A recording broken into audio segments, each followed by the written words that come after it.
మనం మన ధర్మాన్ని ఆచరించాలి. అయితే మీ అందరికి జడలేసుకోవడం వచ్చు కదా, ఎంతమంది వేసుకున్నారు చెప్పండి, వేలతో లెక్కేయచ్చు. పూజకు వచ్చేటప్పుడు కొంచెం పద్ధతిగా రావాలన్నమాట. పంచమాంగళ్యాలు ఉంటాయన్నమాట ఆడవారికి. జుట్టు జడ వేసుకుని పూలు పెట్టుకోవడం, బొట్టు పెట్టుకోవడం, మంగళసూత్రాలు, మెట్టెలు, నల్ల పూసలు, గాజులు ఇవన్నీ కూడా ఈసారి నుంచి పూజకు వచ్చేటప్పుడైనా జడ వేసుకొని, బొట్టు పెట్టుకొని, గాజులు వేసుకొని అలా చేస్తూ ఉండాలి. ఎందుకంటే మన ధర్మాన్ని మనం కాపాడాలి. ఇప్పుడు మీ పిల్లలకు చెప్పాలనుకోండి, మీరేం చెప్తారు? ఇప్పుడు చెప్పబోయేది ఏంటంటే, మీ పిల్లలకి ఇప్పటి నుంచే సంస్కృతి సాంప్రదాయాలు నేర్పండి. ఇప్పటి నుంచి నేర్పకపోతే తర్వాత వాళ్ళు అలవాటు పడరు. ఇప్పుడు నేను కొన్ని పూజలు చేయడానికి వెళ్ళినప్పుడు వీళ్ళు పెద్దవాళ్ళు ఇక్కడ పూజ చేస్తూ ఉంటారు, పిల్లలు బెడ్రూమ్ లోకి వెళ్ళి ఫోన్ నొక్కుంటున్నారు, టీవీ చూస్తూనే ఉంటారు. వాడి నుంచి పూజ దగ్గర కూర్చోమంటే కూర్చోడు. చిన్నప్పటి నుంచే ప్రయత్నపూర్వకంగా వాళ్ళతోటి స్తోత్రాలు గాని, శ్లోకాలు గాని, అసలు గుడి అంటే ఏంటి, పూజలు అంటే ఏంటి మనం తెలుసుకొని వాళ్ళకి తెలియజెప్పాలన్నమాట. అలా చేస్తే వాళ్ళు సంస్కారవంతులు అవుతారు. చదువు 30% ఉన్నా మిగతా 70% సంస్కారం ఉండాలి.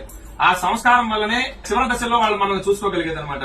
వృద్ధాశ్రమాలు ఎందుకు ఉంటున్నాయంటే పిల్లల్లో అవగాహన లేక, పెద్దవాళ్ళు చెప్పక. అయితే ఇతర మతాల వాళ్ళు ఆ పుస్తకాలు గాని, వాళ్ళ మతాల గురించి గాని వాళ్ళు ప్రచారం చేసుకుంటూ ఉన్నారు. కానీ ఎంతమంది ఇళ్లలో భగవద్గీత గాని, భాగవతం గాని, రామాయణం గాని, ఈ ఇతిహాసాలు గాని, పురాణాలు ఎంతమంది ఇళ్లలో ఉన్నాయి? ఒక పుస్తకాలు ఎంతమంది రోజు కనీసం ఒక్క శ్లోకం చదువుతున్నారా? వెరీ గుడ్ అండి. తర్వాత భగవద్గీతకు సంబంధించి ఒక శ్లోకమైనా మీరు చదువుతున్నారా? పిల్లలకి నేర్పిస్తున్నారా? లేదు. కాకపోతే ఈ సీరియల్స్, సినిమాలు వస్తూ ఉంటాయి, ఎంటర్టైన్మెంట్ ఉండొచ్చు జీవితంలో. కానీ జీవితం మొత్తం ఎంటర్టైన్మెంట్ కాకూడదు. మనకి 54 లక్షల జీవరాశులు ఉన్నాయి. వాటిల్లో విచక్షణ కలిగింది, బుద్ధి కలిగింది ఒక మనుషులకి మాత్రమే. మనకి జ్ఞానం ఉంది, బుద్ధి ఉంది. మనం హిందూ ధర్మంలో పుట్టినందుకు ఖచ్చితంగా మన హిందూ ధర్మాన్ని పాటిస్తూ ఒకళ్ళ మతం మారకుండా కాపాడే విధంగా మనం ఉండాలన్నమాట.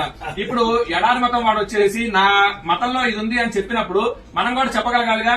శివుడు ఎంత శక్తివంతుడు, రాముడు ఎంత శక్తివంతుడు, విష్ణుమూర్తి ఎంత శక్తివంతుడు, వీళ్ళు ఎంతమందితో యుద్ధం చేశారు, ఏమేం చేశారని మనకు తెలియాలి ముందు, వాళ్ళకి చెప్పాలి అంటే. లేదు అంటే వాడు చెప్పేది నిజం అనుకుంటాం. కాబట్టి మనం నేర్చుకోవడం, కొంత సమయం భక్తికి, పూజలకి కేటాయించండి. అలాగనే ధర్మం తెలుసుకోవడానికి, ఆచరించడానికి కొంత సమయం కేటాయించండి. అలాగనే మీ పిల్లలకి కూడా చెప్పండి. పిల్లలకి ఇప్పటి నుంచే మొదలు పెడితేనే వినగలుగుతారు. నాకు తెలిసి మీ పిల్లలందరూ చిన్నపిల్లలు అయి ఉంటారు. మీరు కలిగిన కుర్చీలో కూర్చున్న కింద కూర్చున్న 10 సంవత్సరాలు వాళ్ళు ఉంటారు. కాబట్టి ఇప్పటి నుంచే మొదలు పెట్టండి. ఇప్పటి నుంచి మొదలు పెడితే కనీసం రోజుకు ఒక శ్లోకం, లేదు అంటే మన ధర్మం ఇది, బొట్టెందుకు పెట్టుకోవాలి. అలాగనే ఈ కొన్ని స్కూళ్లలో బొట్టు పెట్టుకోనీరు, జడ వేసుకోనీరు, రిబ్బన్లు వేసుకోనీరు, గాజులు వేసుకోనీరు. ఇప్పటి నుంచి ఇట్లా మొదలైతే ఇక పెద్ద అయిన తర్వాత అసలు వాళ్ళు మన మాట ఎందుకనమాట. వేరే మతాల వాళ్ళని పెళ్లి చేసుకోవాలన్నా కానీ దానికి వెనకాడరు. మన ధర్మం గురించి, అలాగనే మన ఆచారాలు, సాంప్రదాయాల గురించి నాన్నలకి, అమ్మమ్మలకి తెలిసి ఉంటుంది. వాళ్ళ దగ్గర నుంచి ఇవన్నీ కూడా రావాలి. అవి కూడా పిల్లలకి అలాగనే నేర్పిస్తూ రండి. మీరు నేర్చుకోండి. రోజు కొంత సమయం దేవుడికి, అలాగనే మన ధర్మానికి కేటాయించండి. జై శ్రీరామ్.